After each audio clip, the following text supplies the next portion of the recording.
তা আমাদের নবীজি জিজ্ঞাসা করবে, আল্লাহ হিসাব কিতাব কিভাবে নিবেন? তা আল্লাহ বলে, সবাইটা যেরকম নিব এরকমই নিব। তা আমাদের নবীজি বলবে, যদি সবার সামনে আমার উম্মতের হিসাব কিতাব নেন, তাইলে তো আমি তো লজ্জিত হয়ে যাব, কেননা আমার উম্মত তো দুনিয়াতে গুনাহ করছে, আমি তো লজ্জায় পড়া যাব। তা আল্লাহ জিজ্ঞাসা করবে, তাইলে কিভাবে নিব?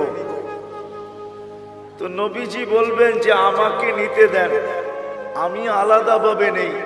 তা আল্লাহ প্রশ্ন করবে, আপনাকে যদি নিতে দেই, তো আপনিও তো আপনার উম্মতের গুনাহগুলা দেখবেন, তখনও তো আপনার চেহারাটা লজ্জায় ছোট হয়ে যাবে যে তোমরা আমার উম্মত হয়ে এই গুনাহ করলা, তো করলা কি করে, ঠিক না? সত্য তো? আল্লাহ জবাব দিবে, বন্ধু ওয়াদা, আপনার চেহারা আমি লজ্জিত করব না, বিদায় আপনার উম্মতের হিসাব কিতাব নিব আমি বটে, কারো সামনে না, আপনার সামনেও না, আমি পর্দার ভিতরে নিয়ে নিব, আপনাকেও জানতে দিব না, কাউকে জানতে দিব না। আমরা আল্লাহর বড় কাছের, বড় মোহাব্বতের, এই জন্য আমাদের বয়সটা খুব কম,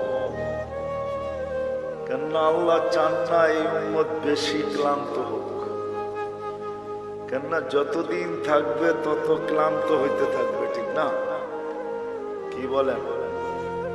মনে হয় বুঝাইতে পারতেছি না। যত বেশি দিন থাকবো তত বেশি কি, 950 বৎসর নূহ আলাইহিস সালাম ছিলেন, তো নিজেই ক্লান্তির কথা কোরআনে বলতেছেন, দাউতু কওমি লাইলাম ওয়া নাহারা, আমি 950 বৎসর রাত দিন দাওয়াত দিছি। এটা একটা ক্লান্তি না? না পরিশ্রম? না, বিশাল পরিশ্রম। 950 বৎসর টানা রাত দিন।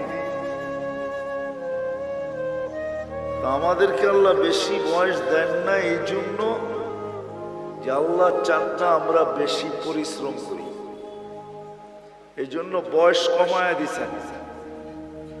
আমার মনে হয় আরো কম দিতে চাইছেন, কিন্তু ভাবছেন আবার এত কম দিলে কেউ আঙ্গুল উঠায় কিনা, এই জন্য 60-70 বৎসর দিছেন, বেশি দেন নাই। কোন উম্মত কতদিন থাকবে দুনিয়াতে এটা কোন নবী রসুল বলা যায় না, কিন্তু আমাদের নবীজি আইসেই বলছে তোমাদের পরিশ্রম বেশি দিন করতে হবে না। আবার এটার উপরে একটা হাদিসও প্রমাণ আছে, আল্লাহ রসুল উদাহরণ দিয়ে বুঝাইতে চাইছেন যে কেউ শ্রমিক রাখছেন সকাল থেকে জোহর পর্যন্ত, এতটুক সময়ের বিনিময় পাইছে। কেউ জোহর থেকে আসর পর্যন্ত, সে এতটুক সময়ের বিনিময় পাইছে। আর আমাদেরকে আল্লাহ সময় দিছেন আসর থেকে মাগরিব পর্যন্ত। এই জন্য হানাফি মুসাব বলে আসরের নামাজ একটু দেরি করে পড়ো, যাতে মাগরিব আর আসরের মধ্যখানে ঘন্টাখানিক সময় থাকে। এই জন্য আমরা আসর কিন্তু দেরি করে পড়ি, যেন মাগরিব আর আসরের ভিতরে সময় কম থাকে। আল্লাহ রসুল বলছে তোমাদেরকে সকাল থেকে নিয়ে সন্ধ্যা পর্যন্ত বিনিময় দেওয়া হবে। বুঝা গেল খাটাইলেনও কম, আবার বিনিময়ের গাঠটিও দিলেন বড়। গাঠটি বোঝেন? সওয়াবও দিলেন অনেক বেশি, সওয়াবও দিলেন বেশি। আল্লাহর আমাদের সাথে একটা মহব্বত আছে, মহব্বত, ভালোবাসা। অনেকগুলো প্রমাণ দেওয়া যায়, বড় বড় প্রমাণ দেওয়া যায়। চলেন দুই একটা প্রমাণ দেই, যদি বুঝে আসে। বুঝে যদি আসে তাহলে দুই একটা প্রমাণ দেই। আল্লাহ নামাজ আমাদের উপরে ফরজ করছেন, ঠিক না? হ্যাঁ, কিন্তু পড়ে কয়জন? শতকরা কয়জন পড়ে? আরে বলেন না, কয়জন? কয়জন? 5 ওয়াক্ত নামাজ শতকরা কয়জন পড়ে? হ্যাঁ, কয় পার্সেন্ট পড়ে? হ্যাঁ, 2%। কত? আমি মাইনা নিলাম 10% পড়ে। শতকরা 10 জন 5 ওয়াক্ত নামাজ পড়ে, ঠিক না? 90 জন কি করে না? কি করে না? পড়ে না। তাহলে এদের ফরজের ঘাটতি হইল না? হইল না? হইল? মনে হয় বুঝেন না আপনারা আমার কথা। ঘাটতি হইল না? হইল না? হ্যাঁ, কিন্তু আল্লাহ কতটুকু ভালোবাসে। আল্লাহ আমাদের ফরজের ঘাটতি থাকতে দিতে চান না। এই জন্য আল্লাহ সিস্টেম করছে, রমজানে 70 গুণ ফরজরে বাড়ায় দিছে। এটা কিন্তু ভালোবাসার বিনিময়। আল্লাহ চান না ফরজের ঘাটতি থাকুক, অথচ শতকরা 90 জন পড়ে না। আল্লাহ বলে তোমাদের ফরজের ঘাটতি আমি থাকতে দিতে চাই না, কেননা তোমাদেরকে ভালোবাসি। তোমাদের ফরজের ঘাটতি থাকলে, ভালোবাসার ঘাটতি থাকা দুইটা একসাথে কখনো একসাথে মিলিত হইতে পারে না। এটা শোভা পায় না যে তোমাদের ফরজের ঘাটতি থাকুক। তো আল্লাহ বলে সারা বৎসর ঘাটতি হোক, তাতে কিছু আসে যায় না। রমজানে 70 গুণ বাড়ায়া দিলাম ফরজ। এক রমজান পড়লে সারা বৎসরের ঘাটতি পুরা হওয়ার পরেও বিরাট বড় একটা ঘাটতি তোমাদের কাছে থেকে যাবে। মনে হয় বুঝাইতে পারি না। আল্লাহ ভালোবাসেন, এই জন্য আল্লাহ আমাদেরকে ভালোবাসেন। কয়জন শতকরা কোরআন শরীফ পড়তে পারে? শতকরা কয়জন পারে জানেন? এই মজমায় যত লোক আছে মাদ্রাসার ছাত্র ছাড়া কয়জন আমরা কোরআন পড়তে পারি?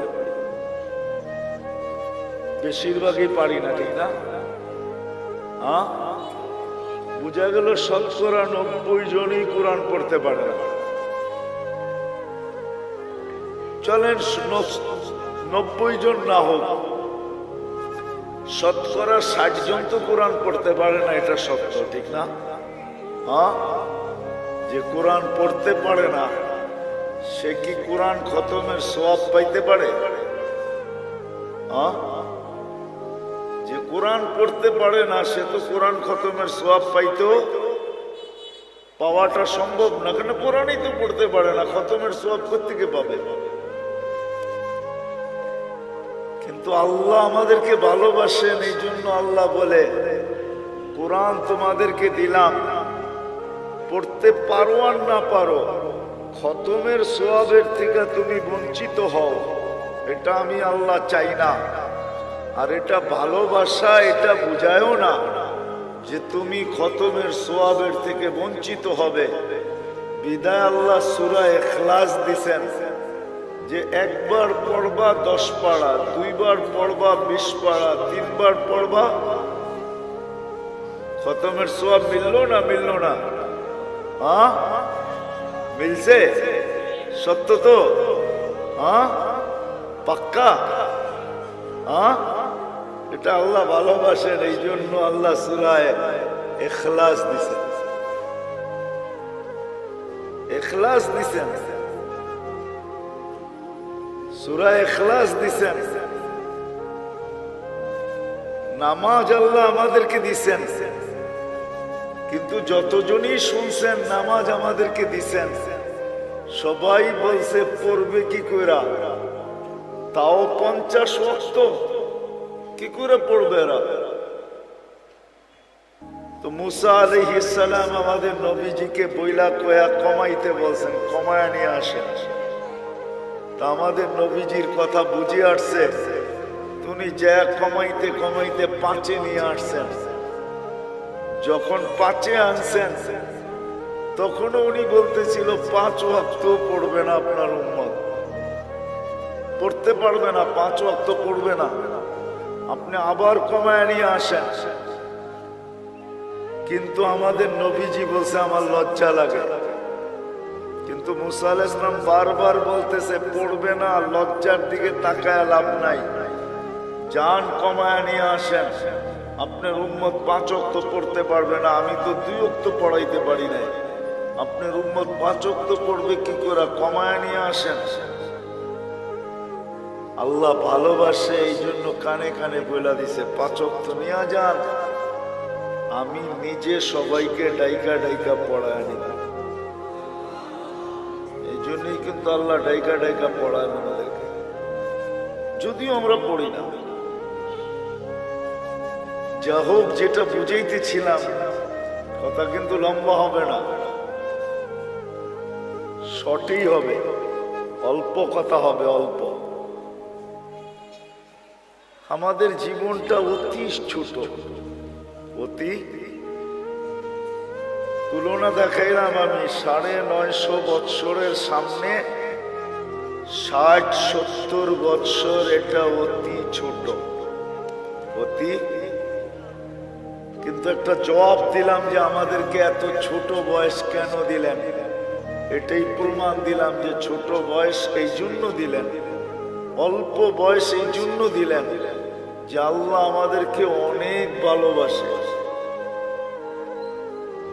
মানুষ কোনোদিন ভালোবাসার পাত্রকে ক্লান্ত করতে চায় না, যে ভালোবাসার পাত্র ক্লান্ত হোক, ভালোবাসার পাত্র ক্লান্ত হোক, এটা মানুষ কখনো চায় না। যখন মানুষ চায় না তো আল্লাহ কি করে চাবে? এই জন্য আল্লাহ আমাদের বয়স কমায় দিছেন। আমাদের বয়স, ভালোবাসার লিস্টিটা যদি দেখি না যে আল্লাহ আমাদেরকে কতটুকু ভালোবাসে, কিতাবে পাই নাই, কিন্তু আমার মন বলে, মানুষের একটা মনও তো আছে না, আমার মন বলে আল্লাহ আমাদেরকে আরো কম দিতে চেয়েছিলেন মনে হয়, যে আমরা খালি দুনিয়াতে পা রাখবো আর উঠা চলে যায় সিধা জান্নাতে ঢোকে। 60-70 বৎসরও আমাদেরকে বেশি দিয়ে দিছে। এই জন্যই কিন্তু আমাদের নবীজি আমাদেরকে বুঝাইতে চেষ্টা করছেন, বারবার বলছেন তোমাদের বয়স কম কম কম কম কম। আমার উম্মতি বাইনা 60 ও 70, 60-70 বৎসর আমাদের বয়স। কোন নবী কিন্তু উম্মতকে এইভাবে বলেন নাই, আমাদের নবীজি যেরকম আমাদেরকে বলছেন। কেননা আমাদের আল্লাহ যেরকম আমাদেরকে ভালোবাসেন, আমাদের নবীজিও আমাদেরকে এরকমই ভালোবাসেন। আমাদের আল্লাহ আমাদেরকে ভালোবাসেন, এরকম ভালোবাসেন যে কোনো উম্মতকে ভালোবাসেন। আমার মনে হয় লেবেল কেন লাগাইছেন জানেন? হ্যাঁ, জানেন না? জিনিসে যদি চিহ্ন না থাকে না তো সবগুলা মিলা যায়, বোঝা যায় না কোনটা কিরকম, ঠিক না? তা আল্লাহ আমাদেরকে চিহ্ন লাগাইছেন, লেবেল লাগাইছেন। কুনতুম খায়রা উম্মাহ, উম্মত 100 লক্ষ হইতে পারে, কিন্তু তোমাদেরকে মিলাইলেও মিলবে না, কারণ তোমাদেরটাই লেবেল লাগানো আর একটাও লেবেল লাগানো না। তোমরা কারোর সাথে মিলবে না। এই জন্যই তো সাহাবায়ে কেরাম জিজ্ঞাসা করছে, ইয়া রাসূলুল্লাহ, কিয়ামতের দিন আমাদেরকে কেমনে চিনবেন এত মানুষের ভিতর থেকে? তা আল্লাহর রাসূল বলছে, চিনব না কেন, তোমাদের গায়ে তো লেবেল লাগানো থাকবে। ওইখানে আবার লেবেল আরেকটা হবে, ওইখানে লেবেল আরেকটা হবে, ওইখানে আবার লেবেল আরেকটা লাগায় উঠাবে। ওর মুআজ্জাল মিন আসারি সুজুদ। আল্লাহ রাসূল উপমা দিয়া বুঝাইছে যে এক ধরনের ঘোড়ার ভিতর থেকে যদি একটা ঘোড়া সাদা হয়, এতটুক জায়গা যদি তার সাদা হয় তো তোমরা চিনবে? বলছি ইয়া রাসূলুল্লাহ, এটা তো সহজ, সবটি একরকম, আর এটাই শুধু আলাদা, তো এটা চিনবো না কেন? তো বলছে তোমরাও কিয়ামতের দিন লেবেল লাগায়া উঠানো হবে।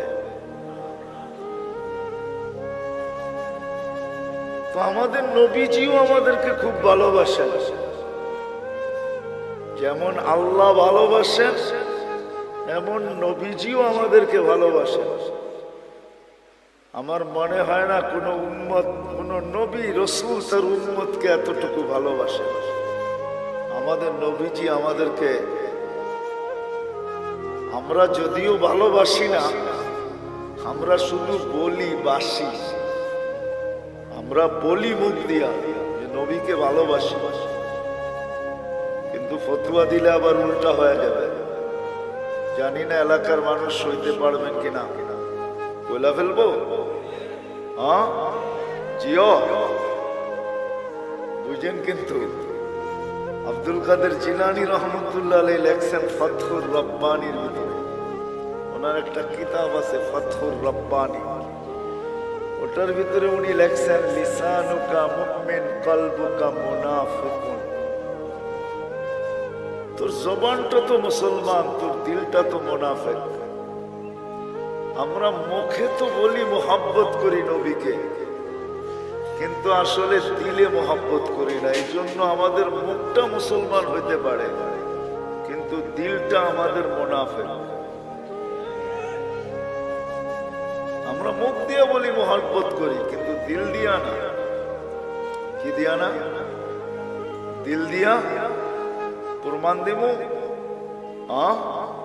এইখানে একজনও নাই মাদ্রাসার তালেবে ইলম ছাড়া যে আমি এই বয়সে যতবার চুল কাটছি, একবার ছায়া আমি সেলুনে বলছি আজকে আমার চুলটা আমার রাসূল সাল্লাল্লাহু আলাইহি ওয়াসাল্লাম যেমন পছন্দ করতেন ওরকম ভাবে কাইটা দেন। এই শব্দগুলা বইলা চুল কাটছি জীবনে একবার। যার বয়স যতটুকু, কি কাটছেন?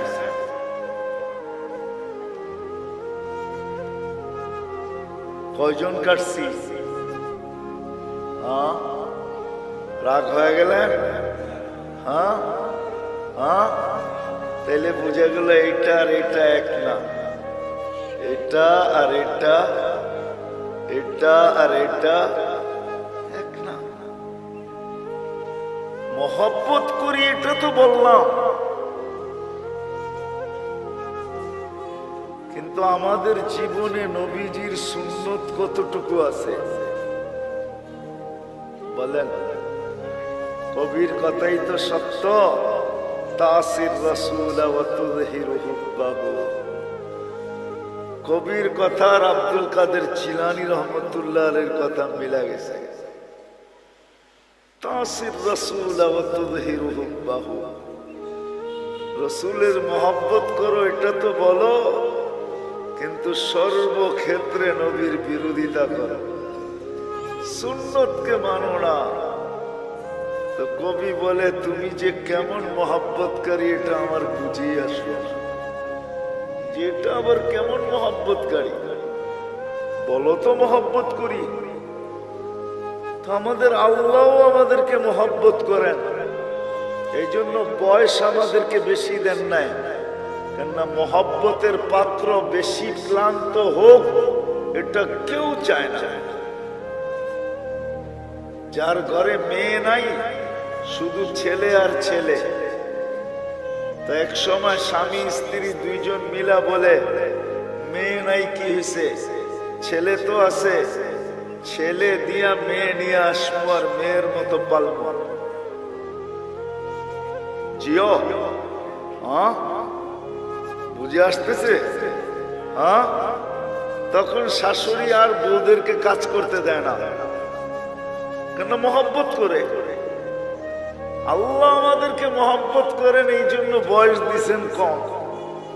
আমরা বেশি খাটি, এটা আল্লাহ চায় না। আমি প্রমাণ দিছি, আরো কয়েক ডজন না কয়েক শত ডজন দেওয়া যাবে।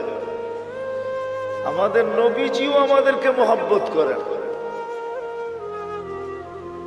যদি মহব্বত না করতেন তাহলে আল্লাহ বলতেন না হারিসুম বিল মুমিনিন, রাউফুর রহিম। এই শব্দগুলো আল্লাহ কোনোদিন বলতেন না। আমাদের নবীজিও আমাদেরকে মহব্বত করেন, যদিও আমরা নবীকে মহব্বত করি না। আমি তো একটা প্রমাণ দেখাইলাম, একজন ছাড়া আর কেউ হ্যাঁ বলতে পারলো না। আমরা নবীকে মহব্বত করি না, নবীজি আমাদেরকে মহব্বত করেন। নবীজি আমাদেরকে মহব্বত করেন। মনে হয় নিজের আপন জনকেও এতটুকু মহব্বত করেন না যতটুকু উম্মতকে মহব্বত করতেন, করতেছেন, করবেন। নবীজি আমাদেরকে মহব্বত করতেন, এখনো করতেছে আর করবে। মহব্বত উম্মতকে। চলেন একটা মোটা উদাহরণ দেই, যদি বুঝে আসে। তাও হাদিস থেকে বানায় না। আমাদের দেশে কয়েকদিন আগে ইউনিয়ন পরিষদের ইলেকশন গেছে, ঠিক না? আপনাদের এখানে গেছে? ইলেকশন তো হয়, ঠিক না? না হয় নাই? সারা বাংলাদেশে গেছে, আপনাদের এখানে হয় নাই? মানে মেয়র ইলেকশন হয়েছে, ঠিক না? ইউনিয়ন পরিষদ হয় নাই। বাংলাদেশে ইউনিয়ন পরিষদের চেয়ার পাওয়ার জন্য মানুষ মরতে রাজি, মারতে রাজি। সারা বাংলাদেশে ইউনিয়ন পরিষদের ইলেকশনে বহুত লোক এবার মারা গেছে, এমনকি প্রার্থী পর্যন্ত মারা গেছে, শুধু ইউনিয়ন পরিষদের একটা চেয়ার পাওয়ার জন্য। আর আমাদের নবীজিকে যতদিন থেকে আল্লাহ নবুয়তের ঘোষণা দিয়েছেন, অতদিন থেকেই বলতে বলতে আসতেছেন, বন্ধু আপনার জন্য একটা চেয়ারও রাখছি। ওই চেয়ারটার নাম হইল মাকামে মাহমুদ। কি? ওই চেয়ারটার উপরে আর একটা চেয়ার আছে, আর কোনো চেয়ার নেই। ওটা হলো আল্লাহর কুরসি। আর কুরসির নিচে শুধু একটাই চেয়ার আছে, ওটার নাম মাকামে মাহমুদ। আল্লাহর রাসূল সাল্লাল্লাহু আলাইহি ইসলামের চেয়ারের নিচে আর কোনো চেয়ার নেই। আল্লাহ দুইটা চেয়ারই বানাইছেন, একটার নাম কুরসি, একটার নাম মাকামে মাহমুদ। কিয়ামতের দিন নিয়ে যাওয়া হবে, চেয়ারও লাগানো হবে। আল্লাহর রাসূলও চেয়ারের কাছে যাবেন, আল্লাহও বলবেন ডাইন পাশে রাখা হবে আল্লাহ, আর বলবে বন্ধু বসেন, কিন্তু আল্লাহর রাসূল চেয়ারে বসবেন না। প্রতি উত্তরে বলবেন আমি যদি বসি তাহলে আমি যে ভালোবাসি আমার পিপাসিত উম্মতকে যে আমি ভালোবাসি, আমার এই পিপাসিত ভালোবাসার পিপাসিত উম্মতকে কে পানি পান করাবে? বিদায় আমি বসবো না। আমি তো হাউজে কাউসারে যাব, নিজের হাতে উম্মতকে পানি পান করাবো, আর উম্মতকে বলে দিব লা তাজমান বাদাহা আবাদা, আর কোনদিন তুমি পিপাসিত হবে না। শুধু পানি পান করাবে, এখানেই শেষ না। আরেকটা দেখাইতেছি ভালোবাসা। নাইলে চেয়ারে না বইসা মানুষ চেয়ার পাওয়ার জন্য মরতে রাজি, মারতে রাজি। আর নবীজির জন্য চেয়ার রাখা আছে আল্লাহর পাশে। হায় হায় হায়, বলবে আমি মিজানের কাছে যাব, আর যা নিজের চোখে দেখবো উম্মতের পাল্লা সামনে ঝুঁকে না পিছে ঝুঁকে। শুধু দেখবো না, আপনি যে আমাকে প্রতিশ্রুতি দিছেন ওইগুলা ওই পাল্লার কাছে দাঁড়াইয়া আমি প্রতিশ্রুতিগুলা বাস্তবায়ন করব। আপনি আমাকে প্রতিশ্রুতি দিছেন, আমি চাইলেই নাকি দিবই। তো পাল্লা যখন সামনে ঝুঁকবে না, তো আমি চাবো, উম্মতের জন্য চাওয়ার হাত আপনার সামনে উঠায় দিব। আপনি প্রতিশ্রুতি দিছেন সুপারিশ করলে কবুল করবেন। আপনি প্রতিশ্রুতি দিয়েছেন সাউফা ইউতিকা রাব্বুকা ফাতারদা, আমাকে রাজি করে ছাড়বেন, উম্মতের পাল্লার সামনে না ঝুঁকলে আমি রাজি হব না না না না না। আপনি প্রতিশ্রুতি দিয়েছেন লা ইউখজিকা ফি উম্মতিক, উম্মতের ব্যাপারে আমাকে লজ্জিত করবেন না। কিন্তু যদি পাল্লার সামনে না ঝোঁকে তো ফেরেশতা তো ঘোষণা দিয়ে দিবে অমুকের উম্মত নাম এটা, বাবার নাম এটা, চিরদিনের জন্য অসফলতার চেহারা দেখা ফেলছে, তো আমার মুখটা থাকবে তো থাকবে কোথায়? ওই সময় আপনার কাছে আমি বলবো পাল্লা যদি না ঢোকে তাইলে তো আমার চেহারা মলিন হয়ে যাবে। আপনি তো ওয়াদা করছেন আমার চেহারাকে মলিন হইতে দিবেন না। তো আমি পুলসিরাতের মিজানের ওইখানে ছুটবো, আমি চেয়ারে বসবো না, ওইখানেই শেষ না, বলবে আবার পুলসিরাতে দৌড়াইতে থাকবো। ওইখানে যে দেখবো পার হইতে পারলো কি পারলো না। তো আমি যদি পার হতে না পারে তো আমি দুরুদের গাঠি মাথায় দিয়া পার করায় দিব। চেয়ার আমার মাইনা নিলাম, কিন্তু আমি বসবো না না না না। এটা হলো ভালোবাসার ফল। ওই দিন, যেই দিন সমস্ত নবী রাসূল নফসি নফসি বলতে থাকবে, কোন নবী নিজের মাকেও চাবে চাবে। কিতাবে পাওয়া যায় মুসা আলাইহিস সালাম তো বলেই ফেলবে লা আসআলুকা উম্মি ওয়ালা আসআলুকা উখতি, আজকে মাকেও চাই না বোনকেও চাই না, আসআলুকা নফসি, আপনি আমাকে বাঁচায় দেন। কেমন ভালোবাসাটা আমাদেরকে বাঁচতে। বিদায় আবার শুরুতে চলে যেতেছি। আমাদের জীবনটা অতি কি মনে আছে? অতি ছোট। আর ছোট এই জন্য যে আমরা আল্লাহর ভালোবাসার পাত্র। বিদায় আল্লাহ বেশি পরিশ্রম আমাদের দ্বারা চান। শুধু আল্লাহর ভালোবাসার পাত্র না, আমরা নবীজিরও ভালোবাসার পাত্র। আমাদের নবীজি উম্মতকে বড় ভালোবাসতেন, সত্য এটাই। কিন্তু এটাও বলছি আমি, আফসোসের বিষয়, উম্মত শুধু মুখে ভালোবাসে, মনে ভালোবাসে। শুধু মুখে কি করে নবীকে মুখে ভালোবাসে, মনে ভালোবাসি না। মনে আমরা ভালোবাসি না। মনে যদি ভালোবাসতাম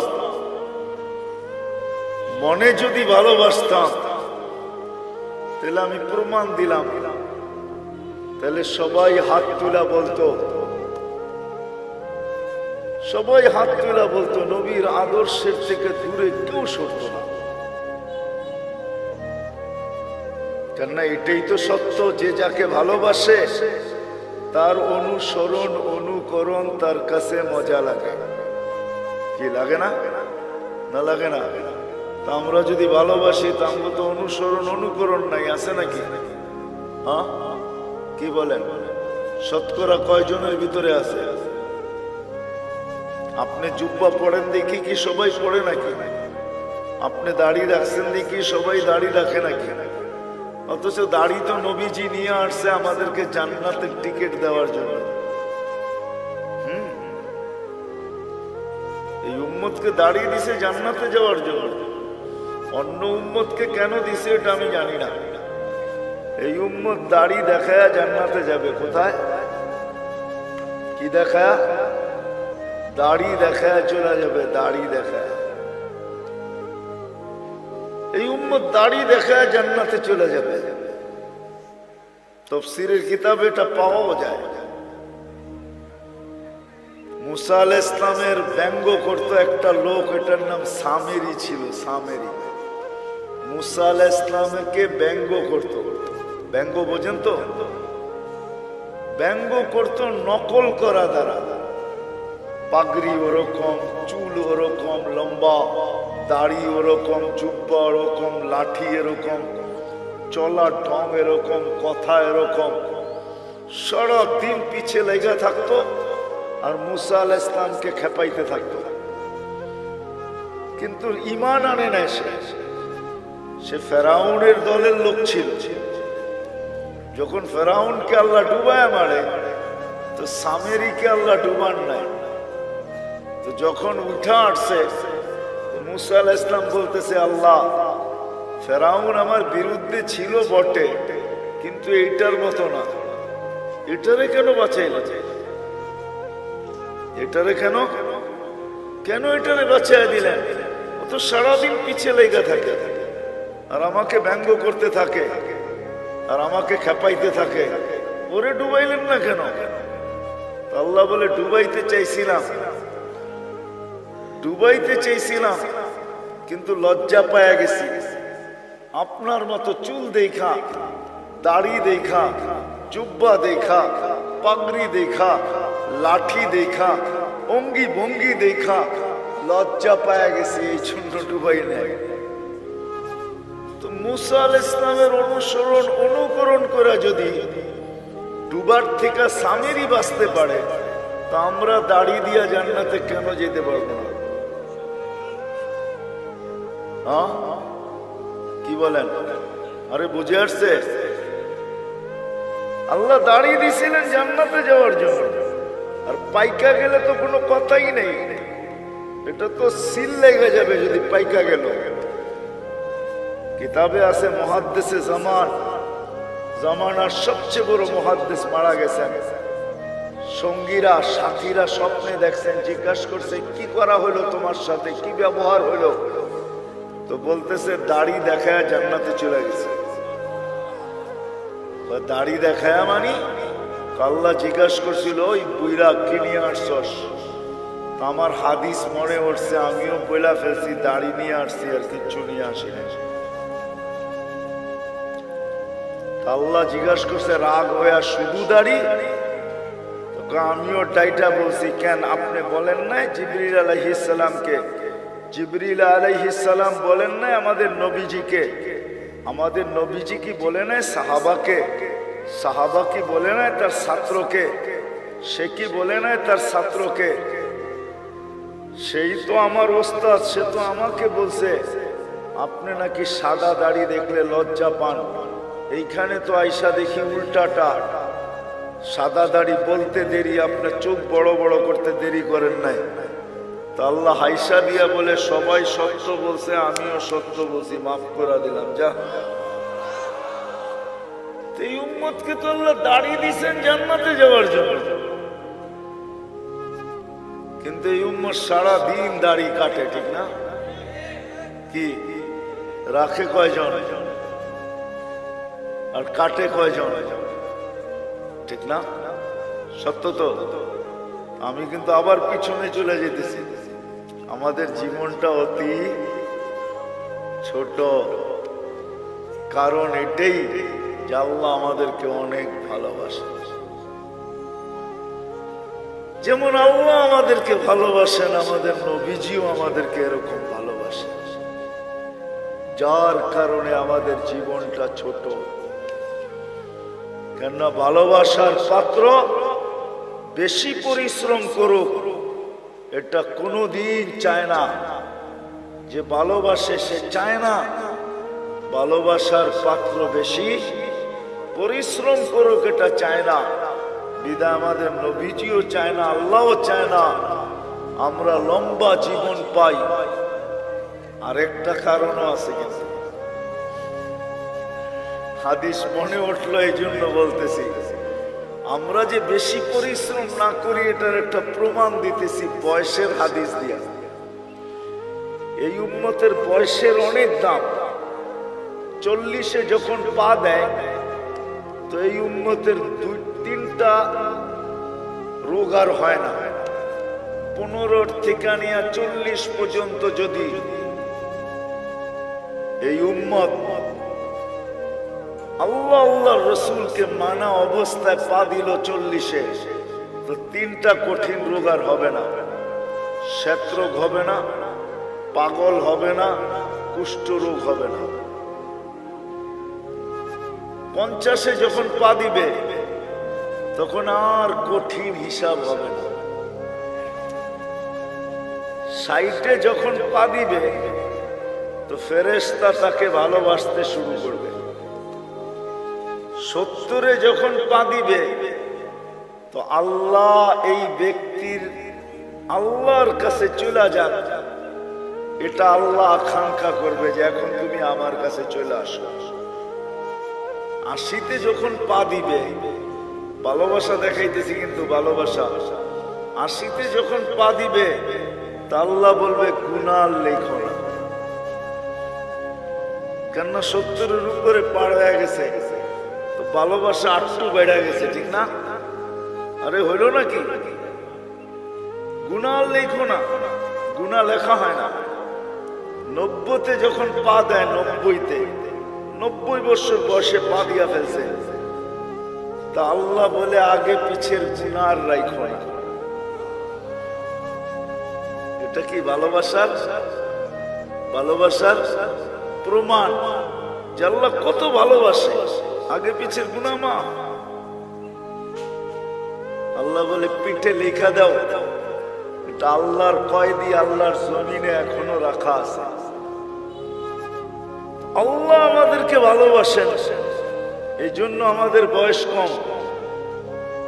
রাসূলুল্লাহ সাল্লাল্লাহু আলাইহি ওয়াসাল্লাম আমাদেরকে কি বাসেন? আমাদেরকে ভালোবাসেন। কিন্তু আফসোস এই জায়গায় যে আপনি আর আমি কতটুকু ভালোবাসি। এই জন্যই আবারও বলতেছি, আমাদের জীবনটা অতি আমরা দুদিক থেকে ভালোবাসার পাত্র। দুদিক থেকে, দুদিক বোঝেন? আল্লাহর পক্ষ থেকেও আমরা ভালোবাসার পাত্র, আমাদের নবীজির পক্ষ থেকেও আমরা ভালোবাসার পাত্র। চলেন একটা হাদিস মনে উঠলো, শুনাই। যদিও কিয়ামতের দিন আমাদেরকে আল্লাহ দাঁড় করাবে না, কোথায়? কিয়ামতের মাঠে আল্লাহ আমাদেরকে দাঁড় করাবে না। আমরা কিয়ামতের মাঠে ইনশাআল্লাহ দাঁড়াবো না। বলেন ইনশাআল্লাহ আমরা কিয়ামতের মাঠে দাঁড়াবো না। আমাদেরকে জন্য আল্লাহ স্টেজ বানাবে আল্লাহর পাশে, ওই স্টেজে আমরা দাঁড়াবো। ওই স্টেজে দাঁড়াবো আমরা। আমি তো 1 ডজন অনেক দেখাইতে পারি, কিন্তু আমি জানি না ওলামারা আমার সাথ দিবে কি দিবে না। জালালউদ্দিন সুয়ুতী রহমতুল্লাহ আলাইহি লেখছেন, আমাদেরকে আল্লাহ স্টেজে দাঁড় করাবে। কেননা কোরআন বলে শুহাদা আলান নাস, আমরা কিয়ামতের দিন আল্লাহর পক্ষে সাক্ষী হিসাবে দাঁড়াবো। কার পক্ষে? আল্লাহর পক্ষে কিয়ামতের দিন আমরা সাক্ষী হিসাবে দাঁড়াবো। আমরা যখন সাক্ষী হিসাবে দাঁড়াবো তো আমাদেরকে আল্লাহ মাঠে দাঁড় করাবে না, আল্লাহর পাশে স্টেজে দাঁড় করাবে। কিন্তু সত্য তো এটা, হিসাব কিতাব তো হবে, ঠিক না? কি হবে না? তা আমাদের নবীজি জিজ্ঞাসা করবে, আল্লাহ হিসাব কিতাব কিভাবে নিবেন? তা আল্লাহ বলে সবাইটা যেরকম নিব এরকমই নিব। তা আমাদের নবীজি বলবে, যদি সবার সামনে আমার উম্মতের হিসাব কিতাব নেন তাইলে তো আমি তো লজ্জিত হয়ে যাব, কেননা আমার উম্মত তো দুনিয়াতে গুনাহ করছে, আমি তো লজ্জায় পড়ে যাব। তা আল্লাহ জিজ্ঞাসা করবে, তাইলে কিভাবে নিব? তো নবীজি বলবেন যে আমাকে নিতে দেন, আমি আলাদাভাবে নেই। তা আল্লাহ প্রশ্ন করবে, আপনাকে যদি নিতে দেই তো আপনিও তো আপনার উম্মতের গুনাহগুলা দেখবেন, তখনও তো আপনার চেহারাটা লজ্জায় ছোট হয়ে যাবে যে তোমরা আমার উম্মত হয়ে এই গুনাহ করলা, তো করলা কি করে, ঠিক না? সত্য তো?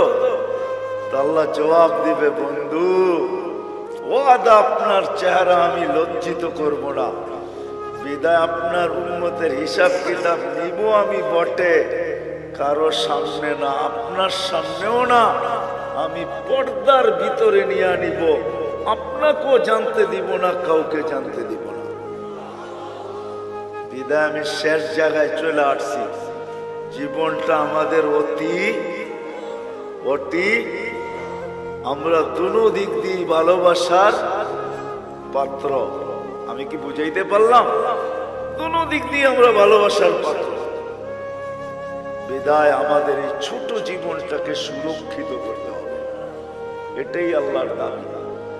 তুমি তোমার ছোট জীবনটাকে সুরক্ষিত করো, হেফাজত করো, সুরক্ষিত করো। তোমাদের কাছে এটা দাবি। সুরক্ষিত করো তোমরা তোমাদের জীবনটাকে। কেননা সুরক্ষিত করা, হেফাজত করা আমাদের প্রত্যেক নর নারী, যুবক বৃদ্ধ সবার কাছে আল্লাহর দাবি হলো। বাচ্চার কথা ভিন্ন, পাগলের কথা ভিন্ন, বাকি সবার কাছে আল্লাহর দাবি হলো এই ছোট জীবনটাকে সুরক্ষিত করো, যেটাকে হেফাজত বলে। যে জীবনটাকে সুরক্ষিত করবে, যে জীবনটাকে সুরক্ষিত করবে, যে জীবনটাকে সুরক্ষিত করবে, যে জীবনটাকে সুরক্ষিত করবে, হেফাজত করবে যে জীবনটাকে, কসম খোদার, আল্লাহ যে আমাদেরকে ভালোবাসেন, আল্লাহর রসুল যে আমাদেরকে ভালোবাসেন, যে সুরক্ষিত করবে, সে যেন এই ভালোবাসার মূল্য দিল। মূল্য শুধু নিজের মূল্য অর্জন করলো না, সে যেন এই দুজনের ভালোবাসার মূল্য দিল। যে আল্লাহ, আপনি যে আমাকে ভালোবাসেন, এই জন্য আমি আমার জীবনটাকে সুরক্ষিত করলাম। রাসূলুল্লাহ সাল্লাল্লাহু আলাইহি ওয়াসাল্লাম যে আমাদেরকে ভালোবাসেন, দুজনেরই দাবি আমাদের কাছে যে এই জীবনটাকে সুরক্ষিত করো। সত্য এটাই যে সুরক্ষিত করা যাবে। আল্লাহ আল্লাহর রসুলের ভালোবাসার যেরকম মূল্য হবে, এরকম যে সুরক্ষিত করা যাবে, সেও আল্লাহ আল্লাহ রসুলের কাছে বড় মূল্যের পাত্র হবে, বড় মূল্যায়নের পাত্র হবে, বড় মূল্যায়নের পাত্র। নাইলে আল্লাহর রসুল এই কথা কোনোদিন বলতেন না। কেমন মূল্যায়নের পাত্র! হায়, কেমন মূল্যায়নের পাত্র! একটা হাদিসের দিকে তাকাইলে বোঝা যায় আল্লাহর রসুল বলছেন, তোমরা কেমন মূল্যায়নের পাত্র হবে একটু শোনো। ইয়াস্তাকবিলুনি উম্মতি রব্বি, জান্নাতের গেটে আল্লাহ সর্বপ্রথম তোমাদেরকে স্বাগত জানাবে। জান্নাতীরা আল্লাহকে দেখবে বটে, দেখবে, কিন্তু আমাদের মতো সর্বপ্রথম দেখবে না। আমরা তো জান্নাতে ঢুকার আগে আমরা আল্লাহকে দেখে, আল্লাহ আমাদের ইস্তেকবাল করবে। তাইলে একটু ভাবেন কেমন মূল্যায়ন, যে আল্লাহ গেটে আমাদেরকে স্বাগত জানাবে। নাহলে আল্লাহ রাসূল কেন বললেন ইয়াস্তাকবিলুনি উম্মতি রব্বি, আমার রব আমাকে আর আমার উম্মতকে জান্নাতের গেটে স্বাগত জানাবে। কেমন মূল্যায়ন, কেমন মূল্যায়ন! আল্লাহ নিজেই বলতেছে, আল জান্নাতু মুহাররামাতুন, জান্নাত সমস্ত উম্মতের জন্য হারাম, সমস্ত উম্মতের জন্য, যতক্ষণ পর্যন্ত আমার প্রিয় পাত্র উম্মতে মুহাম্মাদি না ঢুকবে। আমরা যতক্ষণ পর্যন্ত না ঢুকবো, কোন উম্মতের জান্নাতে ঢুকার কোনো অনুমতি নাই। চাই জান্নাতের ফয়সালা তার জন্য যতই হোক না কেন, তাকে অপেক্ষা করতে হবে, এটাই আল্লাহর ঘোষণা।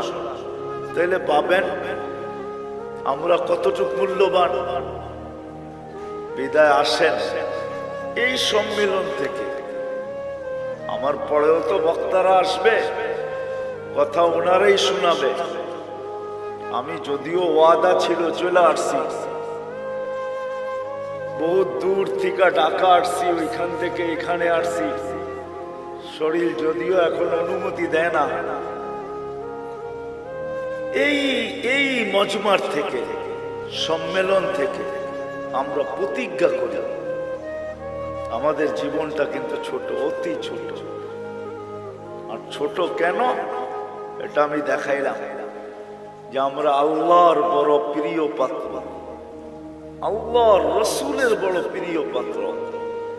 বিদায় আল্লাহর রসুল চান যে আমরা আমাদের জীবনটাকে সুরক্ষিত করি, যুবক যৌবনকে সুরক্ষিত করুক, নারী নারীত্বকে সুরক্ষিত করুক, পুরুষ পুরুষত্বকে সুরক্ষিত করুক, গরিব দারিদ্রতাকে সুরক্ষিত করুক, যে অবস্থানে আছে সে নিজেকে সুরক্ষিত করুক। কেননা আমরা দুই দিক থেকে প্রিয় পাত্র। আল্লাহ চান না যে আমরা কিয়ামতের দিন প্রিয় পাত্রের উল্টাটা না হই। এই জন্য আল্লাহ চান আমরা আমাদের জীবনটাকে সুরক্ষিত করি। কিন্তু সুরক্ষিত সহজে কিভাবে করব? কিভাবে সহজে সুরক্ষিত করব? প্রত্যেক ব্যক্তি কিভাবে করবে? যুবক কিভাবে করবে? নারী কিভাবে করবে? পুরুষ কিভাবে করবে? প্রত্যেক ব্যক্তি, প্রত্যেক অবস্থানওয়ালা, পেশাওয়ালা, বাসাওয়ালা, রংওয়ালা, কালারওয়ালা, প্রত্যেক ব্যক্তি কিভাবে সুরক্ষিত করবে? আল্লাহ মুহাম্মদুর রাসূলুল্লাহ সাল্লাল্লাহু আলাইহি ওয়াসাল্লামের মাধ্যমে আমাদেরকে এটা শিখাইছেন যে আমরা কিভাবে সুরক্ষিত করব। এই জন্য আমি দুই চারটা দেখাইছি আপনাদেরকে। এটাও কিন্তু সুরক্ষিতর একটা। যদিও এই মজমায় কেউ নাই যে প্রতিদিন এক খতম কোরআনের নিয়াতে 3 বার সূরা ইখলাস পড়ে, এরকম কয়জন আছি আমরা এখানে?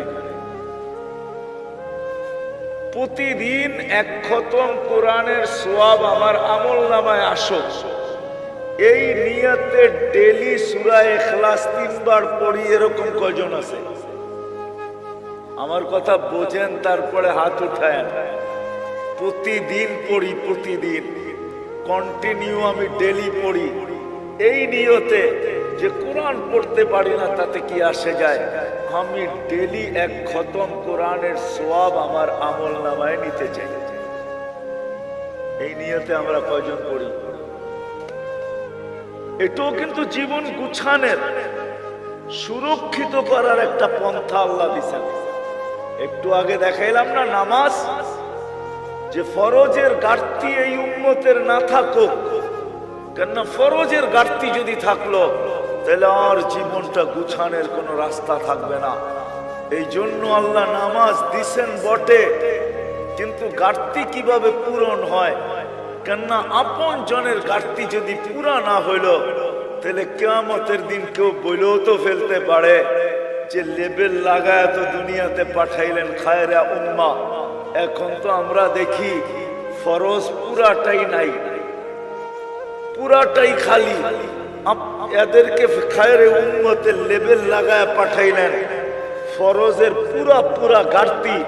তো আল্লাহ ওটাকে পূরণ করার জন্য রমজানকে 70 গুণ বাড়ায় দিয়েছেন। আল্লাহ চান না। এই জন্য মুহাম্মদুর রাসূলুল্লাহ সাল্লাল্লাহু আলাইহি ওয়াসাল্লামকে আল্লাহ পাঠাইছেন। আর নবী আসছেন, চলেও গেছেন, আমাদেরকে শিখায় গেছেন, আদর্শ দিয়া গেছেন। আল্লাহ নিজেও ঘোষণা দিতেছেন, লাকাদ কানা লাকুম ফি রাসূলিল্লাহি উসওয়াতুন হাসানা। আল্লাহ নিজেও ঘোষণা দিতেছেন ওয়া ইন তুতিউহু তাহতাদু। আল্লাহ নিজেও ঘোষণা দিতেছেন মান আতা আর রাসূল ফাকাদ আতা আল্লাহ। আল্লাহ নিজেও ঘোষণা দিয়া বুঝাইতে চাইতেছেন ইন কুনতুম তুহিব্বুনাল্লাহ, তুমি বলো আল্লাহকে ভালোবাসো। প্রমাণ কি? তো আল্লাহ প্রমাণও বুঝিয়ে দিতেছেন আমাদেরকে, ইন কুনতুম তুহিব্বুনাল্লাহ ফাত্তাবিউনি, আমার বন্ধুর অনুকরণ করো। আসেন এই মজলিস থেকে আজকে আমরা সবাই ওয়াদা করে যে আমার এই ছোট জীবনটা, যেটা অতি ছোট, দুই দিক দিয়েই আমরা মহব্বতের ভালোবাসার পাত্র, আমি এটাকে সুরক্ষিত করতে চাই। আল্লাহ আল্লাহ রসুলের, রাসূলুল্লাহ সাল্লাল্লাহু আলাইহি ওয়াসাল্লামের অনুগত্যের মাধ্যমে, আদর্শের মাধ্যমে, রাসূলুল্লাহ সাল্লাল্লাহু আলাইহি ওয়াসাল্লামের সুন্নতকে মানার মাধ্যমে, নাইলে বড় ব্যথা পাবেন, কিন্তু বড় ব্যথা। কোরআনের এক আয়াত আমাকে বুঝায় যে আল্লাহ রসুল কত বড় ব্যথা পাবেন, যেই ব্যথার পরে আল্লাহ রসুল চিৎকার দিয়া বলবেন, কওমি ইত্তাখাযু হাদাল কুরআনা মাহজুরা। বড় ব্যথা পায় আমাদের বিরুদ্ধে মোকদ্দমা দায়ের করে দেবে। বড় ব্যথা পায়, কিন্তু বড় ব্যথা, বড় ব্যথা পাবেন।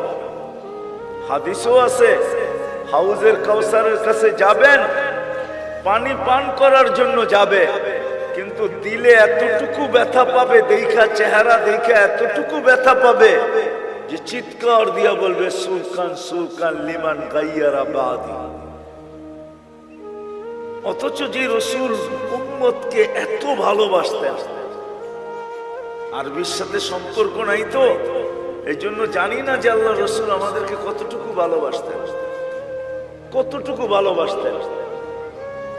নাইলে আল্লাহ হারিসুম বিল মুমিনিনা রাউফুর রহিম বলতেন না।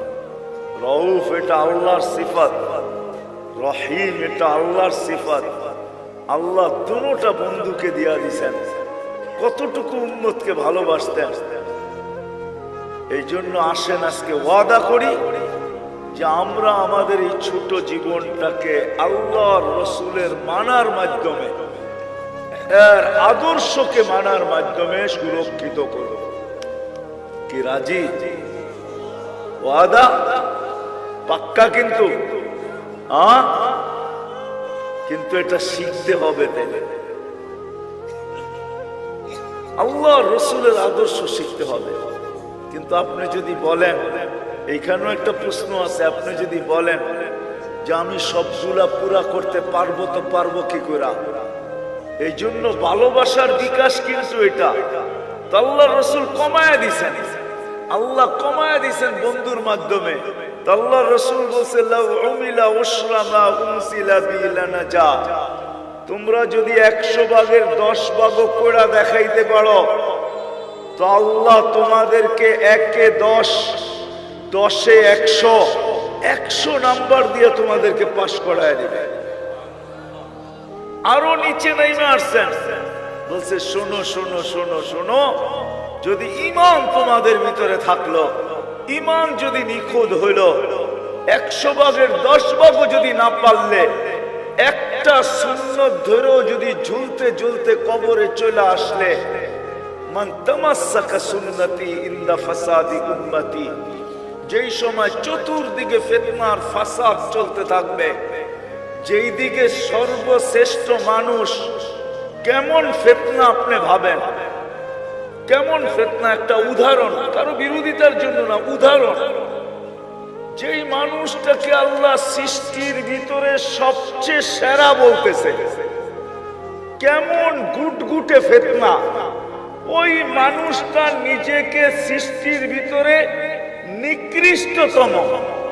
আমাদের প্রবাদ বাক্যে সবচেয়ে দুষ্ট মানুষরে কি বলে? বানর বলে, বানর, বান্দর, ঠিক না?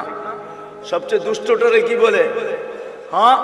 তাহলে কেমন বড় ফিতনা, কেমন গুটগুটে ফিতনা।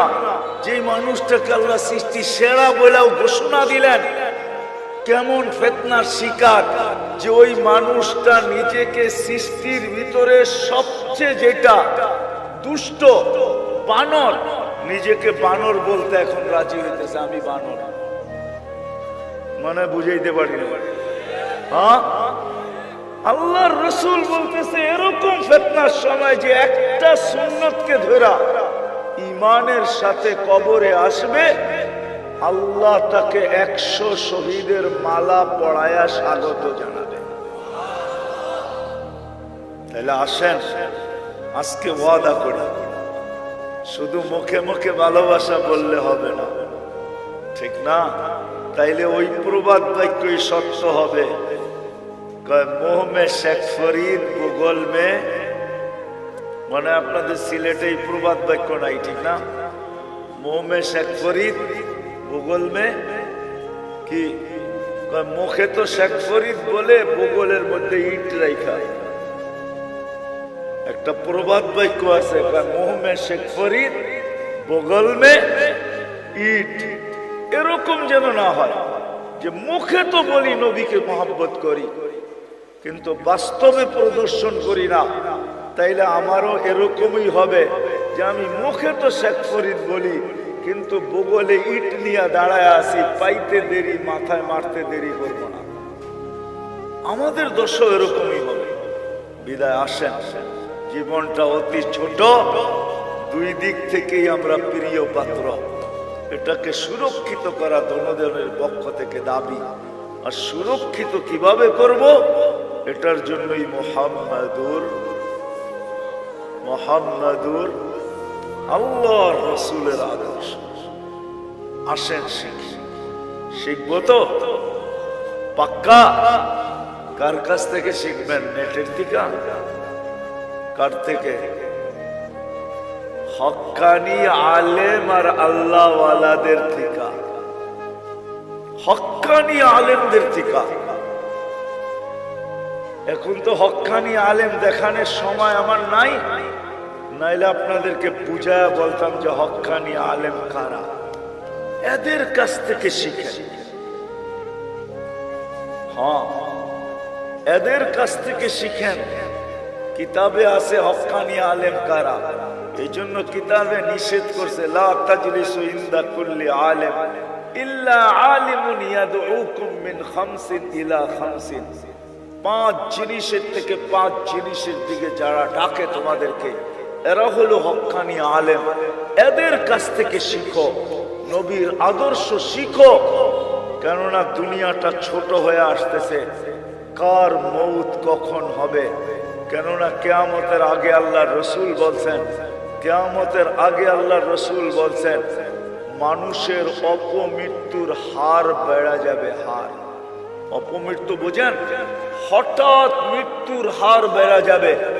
এখন সারা দুনিয়া দেখলে দেখা যায় প্রতিদিন 75% মানুষ, 3 থেকে 4 লক্ষ মানুষের ভিতর থেকে 75% মানুষ হঠাৎ মৃত্যু হয়। হঠাৎ, এটা কিয়ামতের নিদর্শন। কখন আমরা মারা যাব জানি না। এই জন্য হক্কানি আলেমদের কাছ থেকে শিখি। এটাও একটা বাগান,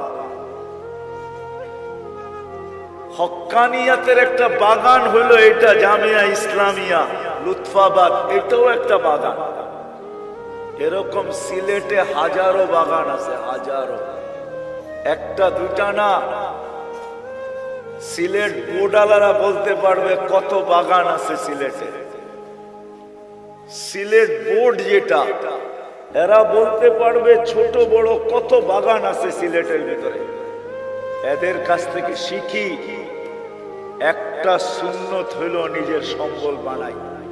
আমি তো যুবকদেরকে বলি যে তুমি জীবনে একবার হলো চুল কাইটা নিজের কাছে রাখো, কিয়ামতের দিন যখন দেখা হবে তো বলার সুযোগ হবে যে আমি একদিন আপনার স্টাইলে চুল কাটছি, আমাকে কি দিবেন দেন। হাত পাতার সুযোগ হবে। আর যদি একদিনও না কাটলো তো হাত পাতবে তো পাতবে কি করে, ঠিক না? কি হ্যাঁ, কি বলেন? কি করে হাত পাতবে? এই জন্য তো আমি বলি আসেন হক্কানি আলেমদের থেকে শিখি। আর সবচেয়ে বড় কথা যেটা, একের ভিতরে 100, আজকের থেকে নামাজ কেউ ছাড়বে না। ওয়াদা পাক্কা। আল্লাহ আমাদেরকে আমল করার তৌফিক দান করেন। কেউ উঠাউঠি করবো না। ওমা আলাইনা ইল্লাল বালা।